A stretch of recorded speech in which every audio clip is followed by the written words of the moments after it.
जय हिंद। दोस्तों, आज की इस वीडियो में एक बारी फिर से हम Motilal Oswal small cap fund के ऊपर में चर्चा करेंगे।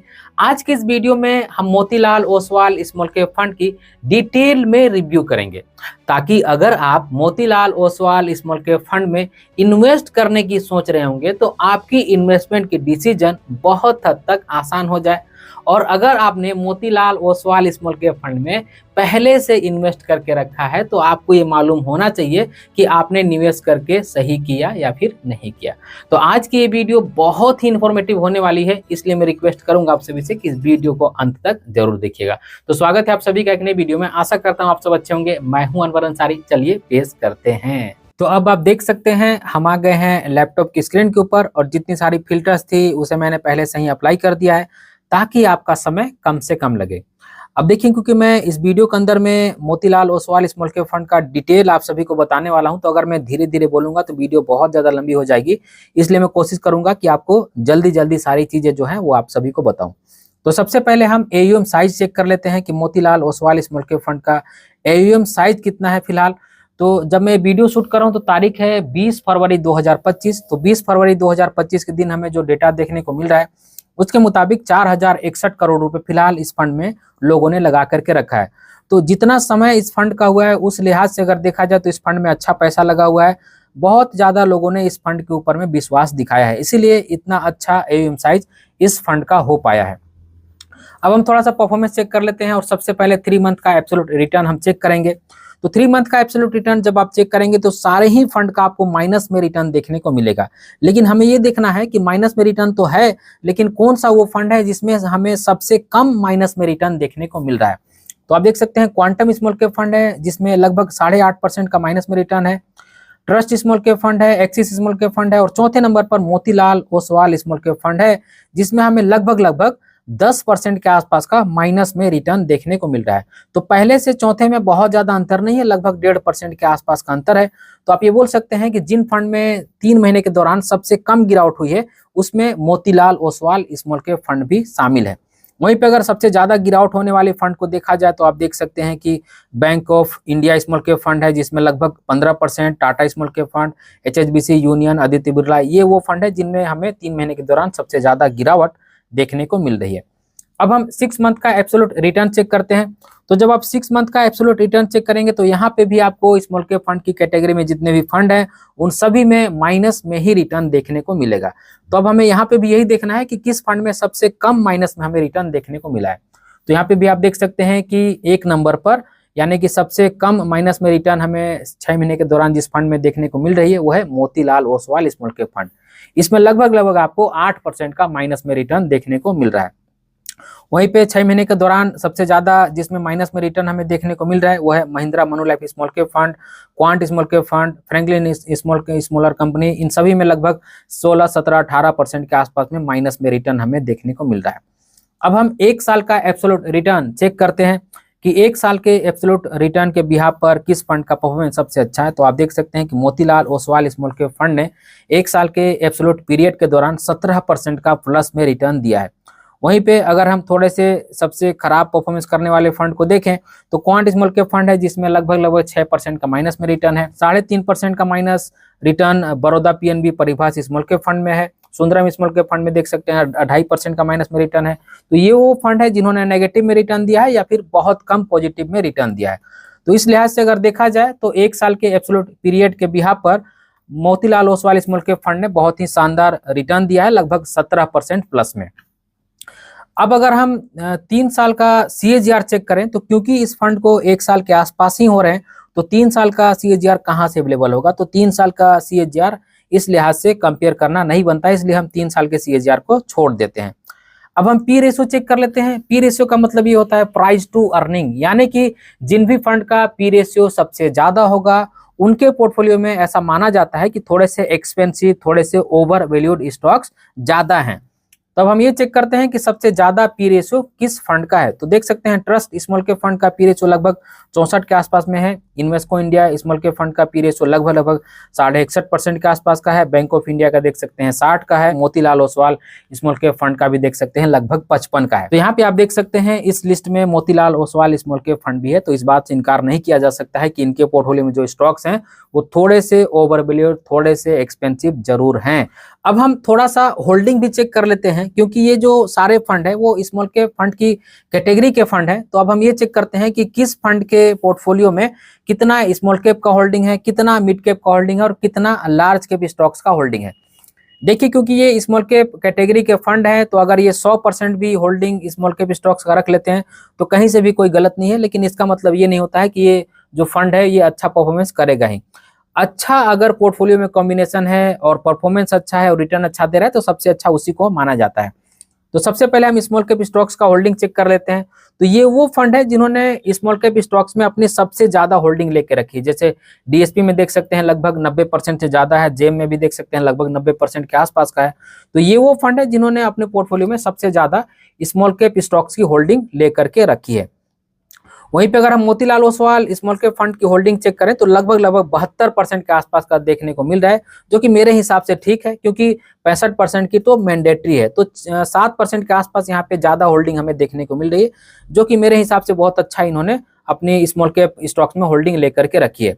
वहीं पे अगर मिड कैप स्टॉक्स की होल्डिंग चेक की जाए तो सबसे ज्यादा मिड कैप स्टॉक्स में देख सकते हैं इडलवाइज स्मॉल कैप फंड ने होल्डिंग ली है लगभग 31.5% की। तो ये वो फंड है जिन्होंने मिड कैप में सबसे ज्यादा होल्डिंग ले करके रखी है। वहीं अगर हम मोतीलाल ओसवाल को चेक करें, आप देख सकते हैं कि Motilal Oswal small cap fund की पोर्टफोलियो में मिड कैप स्टॉक्स का होल्डिंग लगभग 12% के आसपास का है।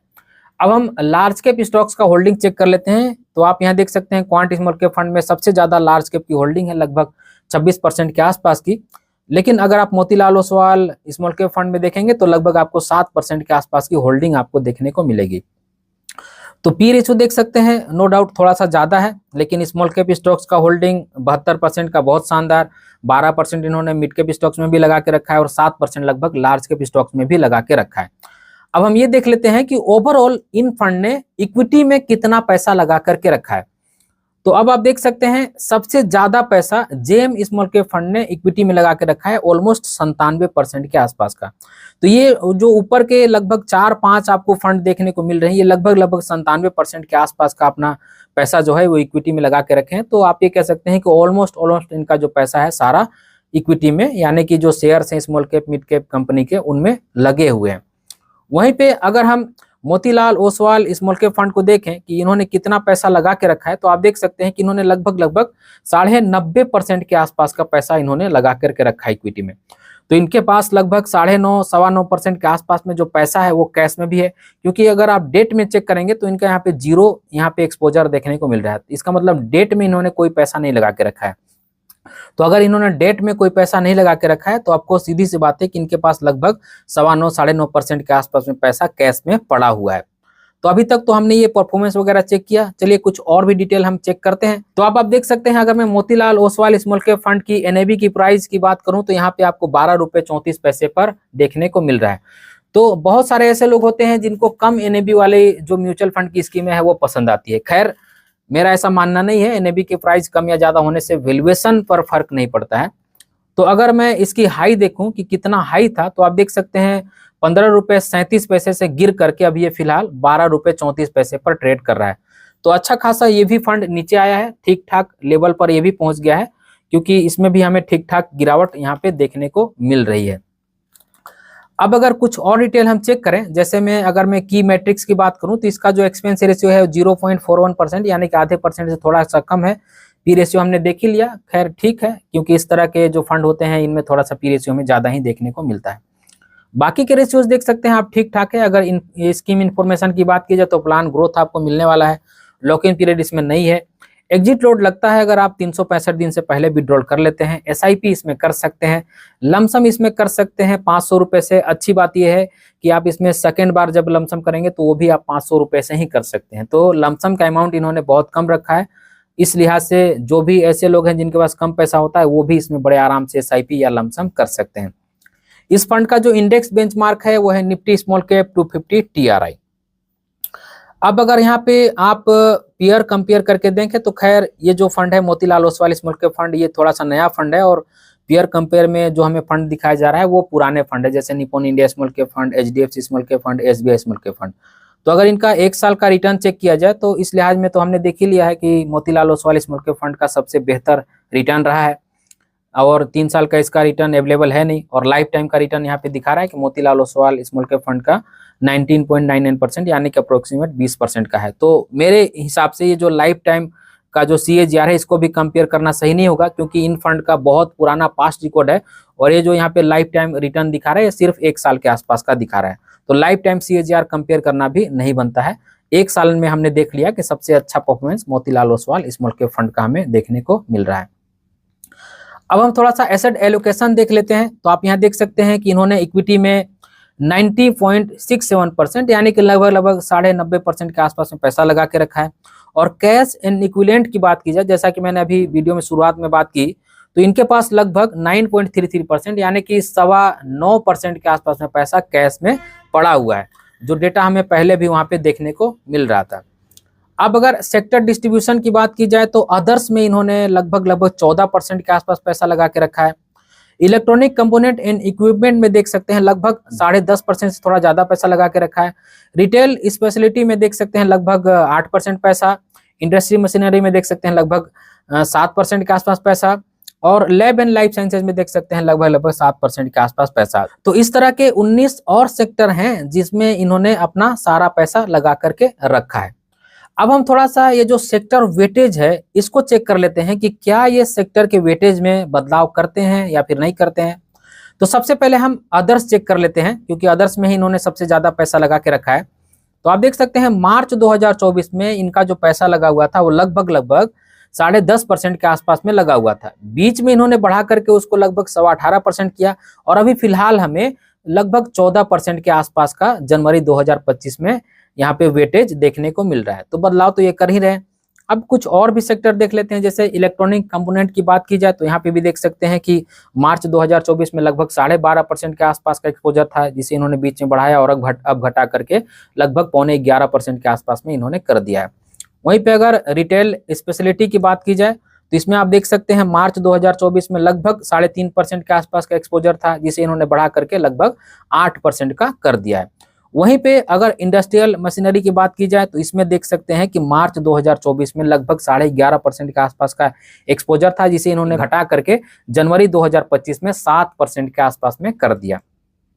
वहीं पे लैब एंड लाइफ साइंसेज की बात की जाए तो मार्च 2024 में लगभग 6.5% के आसपास का एक्सपोजर था, उसी के आसपास में इन्होंने जनवरी 2025 में भी रखा हुआ है।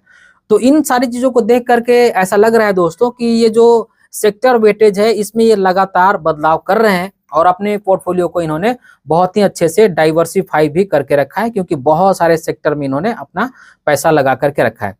वहीं पे अगर इनकी पोर्टफोलियो देखा जाए कि किस तरह के कंपनी में इन्होंने इन्वेस्ट किया, तो आप देख सकते हैं करूर वैश्य बैंक है, विजय डायग्नोस्टिक है, इस तरह की कंपनी में इन्होंने पैसा लगा के रखा है। और अगर फंड मैनेजर्स की बात की जाए तो आप देख सकते हैं कि जो फंड मैनेजर हैं वो है अजय खंडेलवाल। इनको एक्सपीरियंस जो है वो 10 साल का है, और निकेश शाह जो है इनका एक्सपीरियंस यहाँ पे देखने को नहीं मिल रहा है। राकेश शेट्टी जो है इनका जो एक्सपीरियंस है वो 13 साल का है।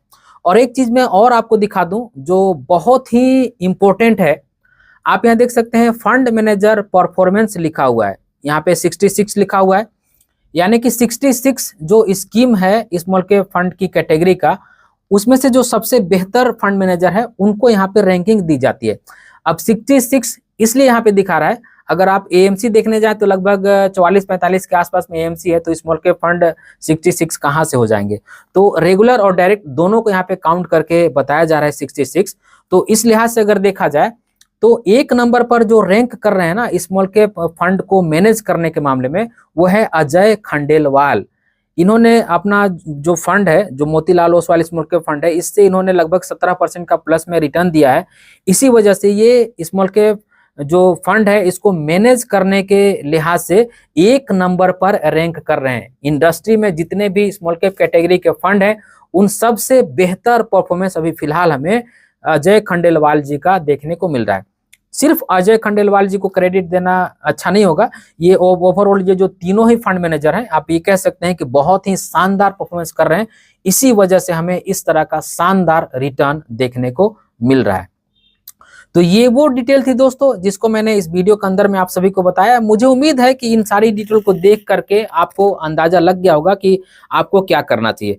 देखिए, अभी तक जो हमने डिटेल देखा है उससे तो हमें यही समझ में आ रहा है कि प्रेजेंट में अगर फिलहाल की बात की जाए तो नो डाउट ये फंड बहुत ही शानदार हमें देखने को मिल रहा है। ये फंड स्मॉल कैप कैटेगरी का one of the best fund साबित हो सकता है। लेकिन बात तो वही ना दोस्तों कि फ्यूचर की हम फ्यूचर में जान पाएंगे कि कैसा होगा। लेकिन अगर वर्तमान की बात की जाए, अगर हम एक स्मॉल कैप फंड में अपना पैसा इन्वेस्ट करने के लिए खोज रहे हैं, एक ढूंढ रहे हैं स्मॉल कैप फंड, तो मेरे हिसाब से one of the best small cap fund Motilal Oswal small cap fund साबित हो सकता है, जिस तरह का डेटा हमने इस फंड का भी फिलहाल में देखा है। तो आज की इस वीडियो में बस इतना ही। उम्मीद करता हूं आज की वीडियो आप सभी को अच्छी लगी होगी। अगर आज की वीडियो आप सभी को अच्छी लगी है तो इस वीडियो को एक लाइक जरूर कर दीजिएगा और इसी तरह की वीडियो देखने के लिए चैनल को सब्सक्राइब कर लीजिएगा। और अगर आपको भी किसी फंड के ऊपर में रिव्यू वीडियो चाहिए तो कमेंट सेक्शन में जरूर लिखिएगा, मैं कोशिश करूंगा उस फंड के ऊपर में रिव्यू वीडियो बनाऊं। इस वीडियो के आखिर में बस मैं आपसे इतना ही कहना चाहता हूं कि अपना और अपने फैमिली का बहुत ख्याल रखिएगा। मैं मिलूंगा इसी तरह के किसी और वीडियो में, तब तक के लिए बाय।